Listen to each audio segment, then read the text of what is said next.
Headlines చూద్దాం. జగిత్యాలలో BRS శ్రేణుల ధర్నా, ఎమ్మెల్యే ఇంటి ముట్టడి, పదవికి సంజయ్ రాజీనామా చేయాలని డిమాండ్. పార్టీ మారిన ఎమ్మెల్యేలపై త్వరలో సుప్రీంకోర్టుకు బీఆర్ఎస్, అనర్హతపై హైకోర్టు తీర్పు తర్వాత పిటిషన్. దేశంలోని అతిపెద్ద కుంభకోణం NEET UG paper leakage, supreme court జడ్జితో విచారణ జరపాలన్న వినోద్ కుమార్.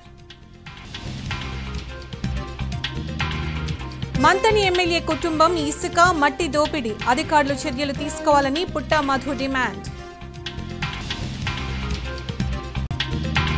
టీజీపీఎస్సీని ముట్టడించిన విద్యార్థి నిరుద్యోగ సంఘాలు, జాబ్ క్యాలెండర్ పేరుతో కాంగ్రెస్ మోసం చేసిందని ఆగ్రహం. అన్ని ప్రభుత్వ మెడికల్ కాలేజీల్లో జూడాల సమ్మె, అనుబంధ ఆసుపత్రిలో సేవలు నిలిపివేసి నిరసన. రాష్ట్రంలో పార్టీ ఫిరాయింపుల అంశంపై సుప్రీంకోర్టుకు చేరనుంది. పార్టీ మారనున్న ఎమ్మెల్యేల అనర్హత వేటుపై బీఆర్ఎస్ పార్టీ సుప్రీంకోర్టును ఆశ్రయించనుంది. ప్రజల తీర్పుకు వ్యతిరేకంగా పార్టీ వీడి కాంగ్రెస్లో చేరుతున్న ఎమ్మెల్యేలపై అనర్హత వేయాలని సుప్రీంకోర్టును కోరనుంది బీఆర్ఎస్ పార్టీ. ఇప్పటికే దానం నాగేందర్ కాంగ్రెస్లో చేరి 3 నెలలు పూర్తి కానున్న నేపథ్యంలో సుప్రీంకోర్టుకు వెళ్లేందుకు న్యాయ నిపుణులతో పార్టీ చర్చించింది.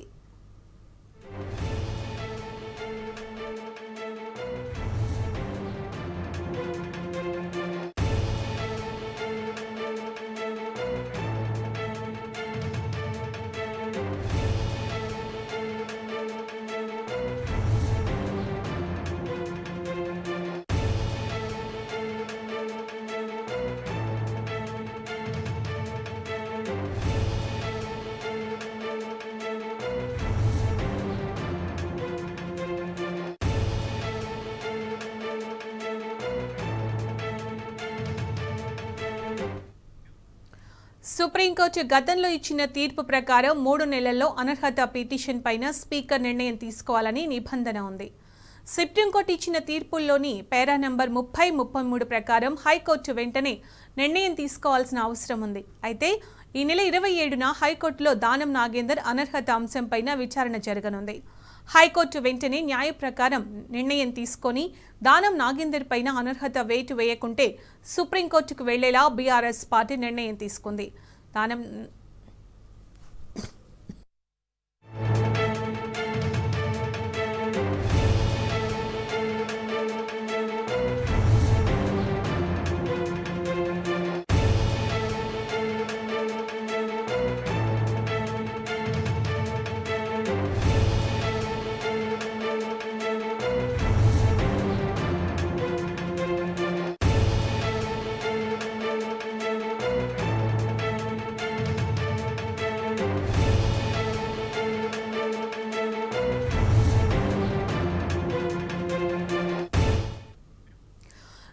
రేవంత్ సర్కారుపై నిరుద్యోగ లోకం భగ్గుమంది. నిరుద్యోగుల జీవితాలతో కాంగ్రెస్ ప్రభుత్వం చెలగాటం ఆడుతోందని నిరుద్యోగ విద్యార్థి సంఘాలు మండిపడ్డాయి.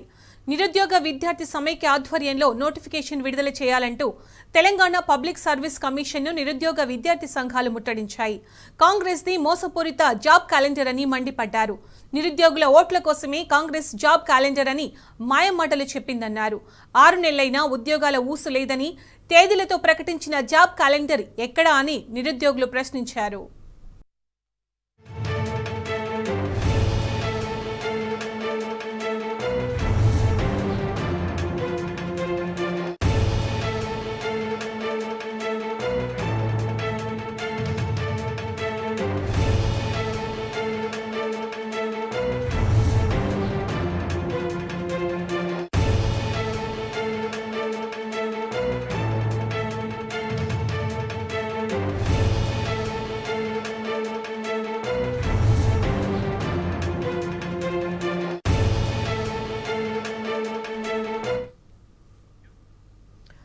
నిరుద్యోగ విద్యార్థి సంఘాల నాయకుల టీఎస్పీఎస్సీని ముట్టడికి సంబంధించి మరింత సమాచారం మా ప్రతినిధి రాజశేఖర్ అందిస్తారు. రాజశేఖర్.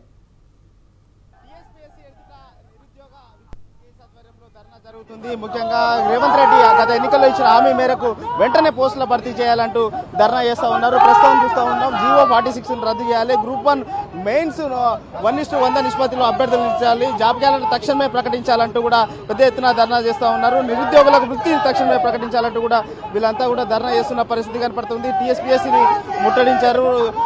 రేవంత్ సర్కారు నిరుద్యోగులపై నిర్లక్ష్యంగా వ్యవహరిస్తుందంటూ కూడా మండిపడతా ఉన్నారు. మరోవైపు ఇక్కడ పోలీసులను కూడా మోహరించిన పరిస్థితి కనపడతా ఉంది. ప్రస్తుతం మనతో మాట్లాడేందుకు రాజారాం యాదవ్ తో పాటు దత్తాత్రేయతో పాటు పలువురు ఉన్నారు. రాజారావు, ఎందుకు ధర్నా చేస్తాం? ఇవాళ ఈ కాంగ్రెస్ ప్రభుత్వము రేవంత్ రెడ్డి ప్రభుత్వము నిరుద్యోగులు వంచి కేవలము నిరుద్యోగుల యొక్క శవాల మీద రాజకీయం చేసి మేము సంవత్సరానికి 2 లక్షల ఉద్యోగాలు ఇస్తాము, జాబ్ క్యాలెండర్ విడుదల చేస్తాము, అట్లాగే నిరుద్యోగులకి 4000 వృత్తులు ఇస్తామని చెప్పేసి మభ్యపెట్టి నిరుద్యోగుల యొక్క ఆశల్ని పెంచి వాళ్ళ జీవితాలతో చెలగాటమాడి ఇలా రేవంత్ రెడ్డి గారు ముఖ్యమంత్రి అయిన తర్వాత ఇప్పటికీ 6 నెలలైంది. ముఖ్యమంత్రి అయిన తర్వాత ముఖ్యమంత్రి అయి కనీసము ఒక్క పోస్ట్ అయినా కూడా కొత్తగా విడుదల చేయలేదు. అందుకోసం మేము ఇలా నిరుద్యోగ విద్యార్థి సమాఖ్య ఆధ్వర్యంలో మరి ఇక్కడ ధర్నా చేస్తా ఉన్నాము. మేము రేవంత్ రెడ్డి గారికి ఒకటే విజ్ఞప్తి చేస్తా ఉన్నాము, రాహుల్ గాంధీకి విజ్ఞప్తి చేస్తా ఉన్నాము. మీరు చెప్పిండ్రు, ప్రియాంక గాంధీ చెప్పిండ్రు, మీరు చెప్పిన తర్వాత ఇలా మీరు అధికారులకు వచ్చిన తర్వాత మా నిరుద్యోగులన్నీ కనీసం పట్టించుకోవట్లేదు. జాబ్ క్యాలెండర్ విడుదల చేయండి. కేవలం కేసీఆర్ గారు ఇచ్చినటువంటి ప్రకటనలతోటి, కేసీఆర్ గారు ఇచ్చినటువంటి నోటిఫికేషన్లతోటి మంది పిల్లలను మా పిల్లలను చెప్పుకున్నట్టుగా రేవంత్ రెడ్డి గారు కేసీఆర్ గారు ఇచ్చినటువంటి ఉద్యోగాల్ని తానిచ్చినట్టుగా చెప్పి ఉద్యోగ మేళాల పేరిట చెప్పి మొత్తం కూడా ఇప్పటికి కూడా ఎటువంటి నోటిఫికేషన్ ఇవ్వాలి. అందుకోసం మేము డిమాండ్ చేస్తాము. విద్యార్థి నిరుద్యోగ సమాఖ్య ద్వారా ఓయి విద్యార్థుల తరఫున మేము డిమాండ్ చేస్తా ఉన్నాము. నిరుద్యోగుల పక్షాన మేము డిమాండ్ చేస్తున్నాము. ఇమీడియట్ గా జాబ్ క్యాలెండర్ విడుదల చేయండి, ఇమీడియట్ గా నోటిఫికేషన్ ఇవ్వండి. ఇలా గ్రూప్ 2 ఉద్యోగాలని 2000కు పెంచండి, గ్రూప్ 3 ఉద్యోగాలని 3000కు పెంచండి. అట్లాగే డిఎస్సి మెగా డిఎస్సిని ఇవాళ 25,000 ఉద్యోగాలు ఇవ్వాలని చెప్పేసి మేము డిమాండ్ చేస్తా ఉన్నాము. అంతేకాదు ఇవాళ మీరు ఈ రకంగా పోలీసులతో దౌర్జన్యం చేస్తూ మీరు గతంలో ఏం చెప్పిండ్రు? ప్రజాపాలన అని చెప్పిండ్రు. మేమందరం కూడా ఇవాళ తెలంగాణ రాష్ట్రంలో దాదాపుగా 2 లక్షల ఉద్యోగాలు ప్రతి సంవత్సరం భర్తీ చేస్తామని చెప్పినటువంటి కాంగ్రెస్ పార్టీ ఇవాళ నిరుద్యోగులను మోసం చేసి ఇవాళ నిరుద్యోగులను నిండా ముంచి ఇది జాబ్ క్యాలెండర్ కాదు, ఇది కాంగ్రెస్ మోసపూరితమైనటువంటి క్యాలెండర్. ఖచ్చితంగా తెలంగాణ రాష్ట్రంలో నిరుద్యోగుల పాలిట శాపంగా మారింది. ఇవాళ నిరుద్యోగులను మోసం చేసి కాంగ్రెస్ పార్టీ అధికారంలోకి వచ్చింది. అధికారంలోకి వచ్చిన నుంచి కూడా కాంగ్రెస్ పార్టీ ఇవాళ రాష్ట్రంలో అధికారంలోకి వచ్చినటువంటి కాంగ్రెస్ పార్టీ ప్రభుత్వం ఇంతవరకు ఎలాంటి ఉద్యోగాలు భర్తీ చేయకుండా కేవలం గత ప్రభుత్వం ఇచ్చినటువంటి ఉద్యోగాలనే దామిచ్చినట్టుగా చెప్తా ఉన్నారు. ఇలా మేము ఒకటే డిమాండ్ చేస్తున్నాము. ఈ రకంగా అక్రమ కేసులు పెట్టి పోలీసులతో ఆపలేవు రేవంత్ రెడ్డి గారు. నీకు చిత్తశుద్ధి ఉంటే ఇమీడియట్ గా జాబ్ క్యాలెండర్ వెంటనే మొత్తంగా అయితే వీళ్ళందరినీ కూడా పోలీసులు అరెస్ట్ చేసి ఇక్కడ నుంచి తరలిస్తున్న పరిస్థితి అయితే కనపడతా ఉంది. వెంటనే రేవంత్ రెడ్డి ఉద్యోగాలను ప్రకటించకపోతే ఎట్టి పరిస్థితుల్లో కూడా ఊరుకునేదే లేదని కూడా వీళ్ళు స్పష్టం చేస్తా ఉన్నారు. ఇక్కడ ప్రభుత్వం ప్రకటించిన నోటిఫికేషన్లను రిజల్ట్స్ ఇచ్చి అవి తాము చేసినాయని గొప్పలు చెప్పుకుంటున్నారంటూ కూడా నిరుద్యోగ విద్యార్థి చేసి నాయకులు మండిపడతా ఉన్న పరిస్థితి అయితే మనకి ఇక్కడ కనపడతా ఉంది. కాంగ్రెస్ పాలనలో రైతులకు కష్టాలు తప్పడం లేదు. న్యాయం అందక రైతులు ఆత్మహత్యయత్నం చేయాల్సిన దుస్థితి ఏర్పడుతోంది. జనగామ కలెక్టర్ కార్యాలయం పైకెక్కి ఓ రైతు ఆత్మహత్యాయత్నానికి పాల్పడ్డారు. జనగామ మండలం పసర్లమడ్ల గ్రామానికి చెందిన నర్సయ్య అనే రైతు చాలా కాలంగా తన 4 ఎకరాల భూ వివాదం పరిష్కారం కోసం అధికారుల చుట్టూ తిరుగుతున్నాడు. అధికారులు పట్టించుకోకపోవడంతో విసుగు చెందిన రైతు కలెక్టర్ కార్యాలయం పైకి ఎక్కి పురుగుల మందు తాగాడు. ఘటనా స్థలానికి చేరుకున్న పోలీసులు చికిత్స నిమిత్తం నర్సయ్యను ఆసుపత్రికి తరలించారు.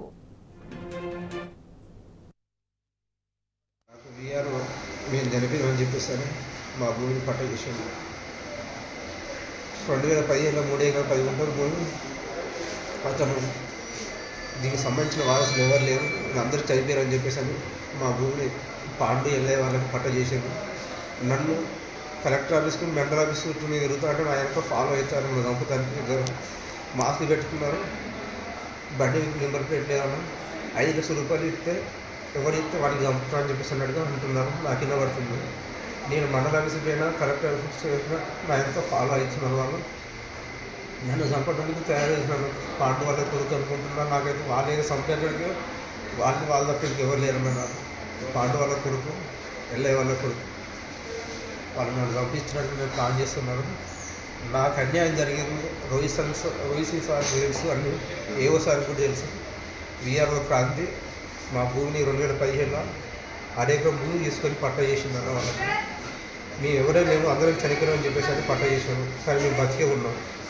ఆ పేపర్లన్నీ సార్ కూడా తెలుసు, అందరికీ తెలుసు. రోహిత్ సార్ తెలుసు, ఏవో రవీంద్ర సార్ కూడా తెలుసు. నీట్ పేపర్ లీకేజ్ అనేది దేశంలోని అతిపెద్ద కుంభకోణమన్నారు మాజీ ఎంపీ వినోద్ కుమార్. ఈ కుంభకోణంలో కోట్లాది రూపాయలు చేతులు మారాయని అన్నారు. ఎన్డీఏ పాలిత రాష్ట్రాల్లోనే నీటి ప్రశ్నపత్రాలు లీక్ అయ్యాయని చెప్పారు. 24 లక్షల మంది విద్యార్థుల జీవితాలతో కేంద్ర ప్రభుత్వం ఆడుకుందన్నారు. చిన్నవాటికే ఊరికి వచ్చే ఈడీ ఇప్పుడెందుకు రావట్లేదని వినోద్ కుమార్ ప్రశ్నించారు. 10 గంటల ముందు పీజీ ఎంట్రన్స్ పరీక్షను రద్దు చేసింది కేంద్ర ప్రభుత్వం. ఏది ఎంట్రన్స్ డీన్. చాలామంది విద్యార్థులు పరీక్షకు ప్రిపేర్ అయి రాయడానికి వచ్చిన వాళ్ళు విపరీతమైనటువంటి ఖర్చులు పెట్టుకున్నారు. ఎందుకంటే సెంటర్స్ దూరంగా ఉన్నాయి, తల్లిదండ్రులు తీసుకురావడము, వాళ్ళని హోటల్లో ఉండడము, ఇవన్నీ కూడా ఇబ్బందులు పడ్డారు. అండర్ గ్రాడ్యుయేషన్ నీట్ ఎగ్జామినేషన్లో జరిగిన అవకతవకలు కేంద్ర ప్రభుత్వానికి తెలిసింది. దాదాపు ఒక 20-30 రోజుల నుంచి చర్చ జరుగుతుంది దేశవ్యాప్తంగా.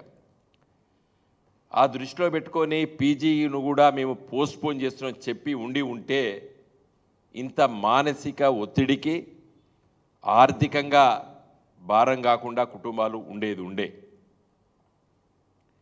మరి నీట్ అండర్ గ్రాడ్యుయేషన్లో దేశంలో ఒక పెద్ద కుంభకోణం. భారతదేశం స్వాతంత్రం వచ్చిన తర్వాత ఇంత పెద్ద కుంభకోణం, ఇంత పెద్ద స్కామ్ ఇంకోటి జరగలేదనేది ఇలా అర్థమవుతున్నది. కోట్లాది రూపాయలు చేతులై మారినాయని చెప్పి ఇలా ఇన్వెస్టిగేషన్లో తేలింది. ఈ రాష్ట్రాలన్నీ కూడా ఎన్డీఏ పాలిత రాష్ట్రాలు. ఇవన్నీ కూడా బీహారు, గుజరాతు, హర్యానా, ఇలా మహారాష్ట్ర. మొన్న రఘునందన్ రావు గారు ఒక స్టేట్మెంట్ ఇచ్చిండ్రు. గొర్రెలు బర్రెలు ఆ పథకం లోపల అవినీతి జరిగింది, ఈడీ వస్తున్నది తెలంగాణ రాష్ట్రానికి అని చెప్పిర్రు. మరి గొర్రెలు బర్రెలలో పంపకాల లోపల అవినీతి జరిగితే ఈడీ వచ్చింది కదా, వస్తుంది కదా. 24 లక్షల విద్యార్థుల జీవితాలతోనే ఆడుకున్నటువంటి ఈ గ్యాంగ్స్టర్స్ ఎందుకు ఈడీ ఎంటర్ కాలేదు ఇప్పటివరకు నేను ప్రశ్నించదలుచుకున్నాను. Prevention of money laundering act PMLA యాక్ట్ను ఇన్వోక్ చేసి ఉరికూరికి వచ్చింది కదా ఎన్ఫోర్స్మెంట్ డైరెక్టరేట్. ఇవాళ ఎందుకు రావడం లేదు? ఎన్ఫోర్స్మెంట్ డైరెక్ట్ ఏం చేస్తున్నది అని సుప్రీంకోర్టుకు పోవాల్సి వచ్చింది. ఇవాళ విద్యార్థులు పోయినరు ఇవాళ సుప్రీంకోర్టుకి. ఏం చేస్తుంది బీజేపీ గవర్నమెంట్? ఎన్డీఏ గవర్నమెంట్ ఏం చేస్తున్నది? ఆదిలాబాద్ జిల్లా కేంద్రంలోని రిమ్స్ హాస్పిటల్ ఎదుట జూనియర్ డాక్టర్లు సమ్మెకు దిగారు. తమ సమస్యలను పరిష్కరించాలని రాష్ట్ర ప్రభుత్వాన్ని డిమాండ్ చేశారు. సమ్మెలో భాగంగా జూడాలు, ఓపీ సేవలు, వైద్య సేవలు నిలిపివేశారు. దీంతో వైద్యం అందక పేషెంట్లు తీవ్ర ఇబ్బందులు పడుతున్నారు.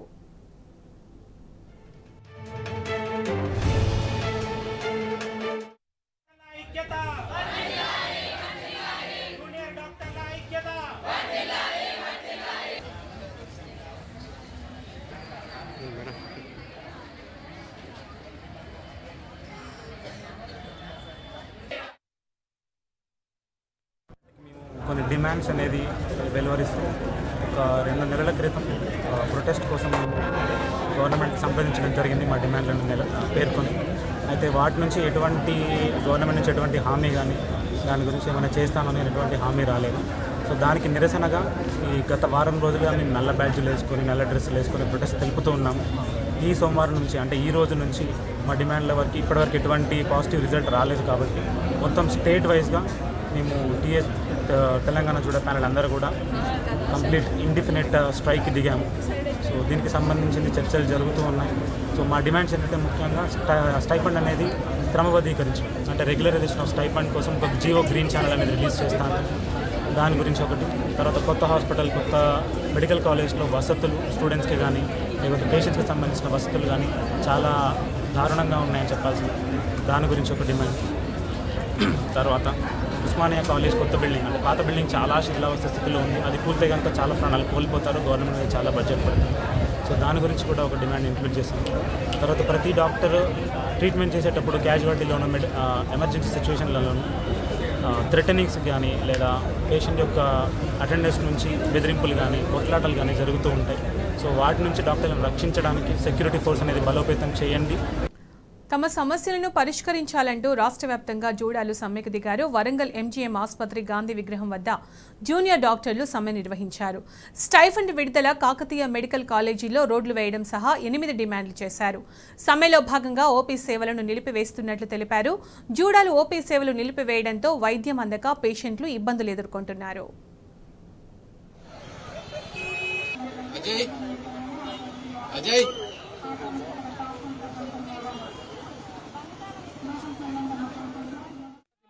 ముఖ్యమైనదిగా green channel and regularization of stipends for interns and PGs, SRs అందరికీ మాకు గౌరవవేతనం రెగ్యులర్గా ఇవ్వాల్సిందిగా మేము గవర్నమెంట్ని కోరుకుంటున్నాము. ఇది ఫస్ట్ టైం కాదు మేము అడగడము, దీనికన్నా ముందు కూడా చాలాసార్లు మేము రిప్రజెంటేషన్స్ ఇచ్చినాము. రిప్రజెంటేషన్ ఇచ్చిన ప్రతిసారి మేము స్ట్రైక్ నోటీస్ ఇవ్వడం జరుగుతుంది. నోటీస్కి డేట్ కన్నా ముందు రోజు లేదా 2 రోజుల ముందు రోజు మాకు స్టైపెండ్స్ పడడము, ప్రతిసారి ఇలానే మమ్మల్ని డిలే చేయడము అది జరుగుతుంది. ఇక మీదట ఆల్రెడీ ఇందాకలా మా మేడం చెప్పినట్టు మా ఫ్యామిలీస్ పీజీస్ మీదనే ఆధారపడి ఉంటాయి. ఇంటర్న్స్ ఇప్పుడు అందరం కూడా ఇప్పటి వరకు మా పాకెట్ మనీ మీదనే మేము యూజీ అంతా కంప్లీట్ చేసి వచ్చాము. ఇక్కడ ఎంజీఎంలో ఒక్కరోజు ఇంటర్న్స్ పీజీస్ మా సేవలను మేము ఆపేస్తే ఎంత బాధ ఉంటుందో, ఎంత ఇబ్బంది ఉంటుందో అందరికీ తెలుసు.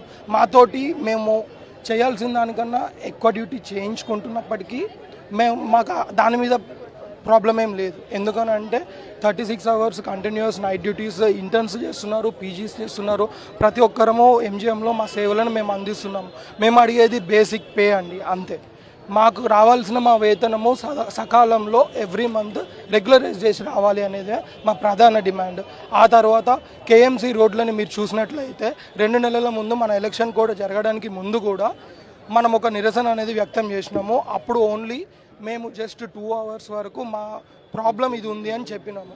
మేము అక్కడ చేసిన తర్వాత మాకు వచ్చిన రెస్పాన్స్ ఏంటి అని అంటే కన్సర్న్ అథారిటీస్ నుండి మీరు ఎలక్షన్ కోడ్ జరుగుతుంది కాబట్టి దయచేసి ఎలక్షన్ కోడ్ అయిపోయేంతవరకు ఆగండి అమ్మ, ఆ తర్వాత మేము మీ రోడ్లను వేయిస్తాము అని చెప్పారు.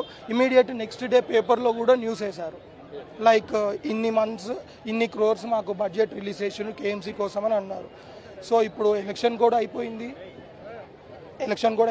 రిజల్ట్స్ వచ్చాయి, అన్నీ అయినాయి. బట్ స్టిల్ ఇంకా మా రోడ్స్ అలానే ఉన్నాయి, మేము ఇక్కడికి రావాల్సి వస్తుంది. నిన్న కూడా మా PG, one of the PG కింద పడింది, తనకు గాయమైంది. ఇప్పుడు రాబోయేది వర్షాకాలం కాబట్టి ఒకసారి మీరు అర్థం చేసుకోండి మా బాధని. ఎందుకనంటే వర్షాకాలంలో రోడ్లు ఎలా ఉంటాయో మీకు తెలిసింది, బాలేని రోడ్ల పరిస్థితి. దానికోసం మేము అడుగుతున్నాం. మేమేం మా లగ్జరీస్ కోసము ఇట్లా రాలేదు, మేము బేసిక్ వసతుల కోసం మాత్రమే ఇక్కడికి వచ్చి మేము ఇప్పుడు ఈ చేసే నిరసనలో మాకన్నా ప్రజలకి ఎక్కువ ఉపయోగపడే నిరసననే ఇది. కాబట్టి దయచేసి ఇంకా దానితో పాటు మన కేఎంసీ తీసుకుంటే కేఎంసీలో యూజీస్ ఉండడానికి సకల హాస్టల్ వసతులు లేవు.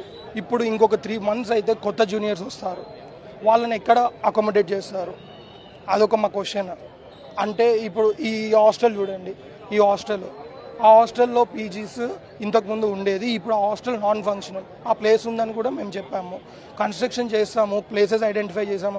ఓన్లీ ఇన్ కేఎంసీ కాదు, ఆల్ ఓవర్ స్టేట్లో ఈ హాస్టల్ ఫెసిలిటీస్ ల్యాకింగ్ ఉన్న ప్రతి దగ్గర మనం అడుగుతున్నప్పటికీ మేము ప్లేసెస్ ఐడెంటిఫై చేశామని అంటున్నారు, కానీ దానికి సంబంధించి రిటర్న్ అష్యూరెన్స్ కానీ లేకపోతే ఒక జీవో రిలీజ్ చేయడం కానీ ఏం లేదు. కాబట్టి ఇప్పుడు ఓజీహెచ్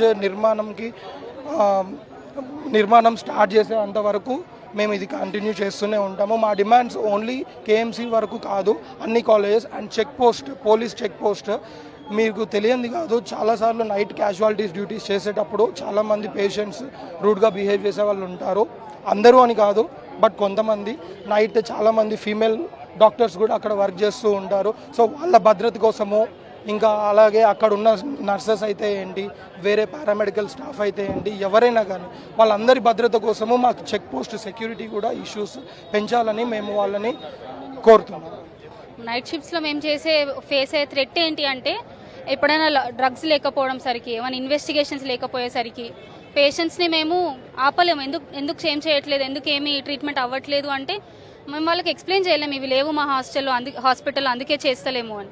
అట్లాంటప్పుడు మాప్ థ్రెట్స్ ఉంటాయి మాకు హాస్పిటల్లో. మేము ఇంకా హైయర్ అథారిటీస్ దగ్గరికి వెళ్తాము, అవసరమైతే ర్యాలీ చేద్దాం అనుకుంటున్నాము, కలెక్టర్ ఆఫీస్కి వెళ్ళాలనుకుంటే వెళ్తాము. వీఆర్ హోపింగ్ ఇక్కడికే గవర్నమెంట్ మా ప్లీజ్ అన్ని అర్థం చేసుకొని వినాలి అని. ఈ నోటీసులు ఇచ్చినాక మళ్ళీ ఒకరు పడ్డారండి మా హాస్టల్లో. After giving this notice also with in the last 2 days this another incident happened in KMC. మా కోసం, మా సేఫ్టీ కోసం మేము దిగాల్సి వచ్చింది లాస్ట్కి రోడ్కి. ఇవన్నీ ఎవరైతే డెవలప్మెంట్ ఆఫీసర్స్ ఉంటారో, దానికి సంబంధించిన అడ్మినిస్ట్రేటివ్ ఆఫీసర్స్ ఉంటారో వాళ్ళు చేయాల్సినది. తమ సమస్యలు తీర్చాలంటూ తెలంగాణ వ్యాప్తంగా జూడాలు పోరుబాట పట్టారు. మహబూబ్నగర్ జిల్లా ప్రభుత్వ ఆసుపత్రిలో జూనియర్ డాక్టర్లు సమ్మెకు దిగారు. ఎమర్జెన్సీ సేవలు మినహా మిగతా అన్ని రకాల విధులను బహిష్కరించారు. దీంతో ఓపీ సేవలు, ఎలక్ట్రిక్ సర్జరీలు, వార్డ్ డ్యూటీలు నిలిచిపోయాయి. తమ డిమాండ్లు పరిష్కారం అయ్యేంత వెనక్కి తగ్గేదే లేదని జూడాలు స్పష్టం చేశారు. మేము ఈరోజు స్ట్రైక్ చేయడానికి ముఖ్య కారణాలు ఏమంటే, మాకు ప్రతి నెల గవర్నమెంట్ నుండి ఒక గవర్నమెంట్ ఆర్డర్ రావడం కోసము, గ్రీన్ ఛానలైజేషన్ కోసము మేము ముఖ్యంగా ఈ స్ట్రైక్ చేయడానికి నిర్ణయించుకున్నాము. మాకు ప్రతి నెల మా జీతాలు మాకు టైంకి పడట్లేవు. దానికోసం మాకు వచ్చేది 3 నెలలకి 4 నెలలకి ఒక్కొక్కసారి. మేము అది కూడా మళ్ళీ మీద పెద్దవాళ్ళకి మేము అడిగినాక మాకు వస్తుంది.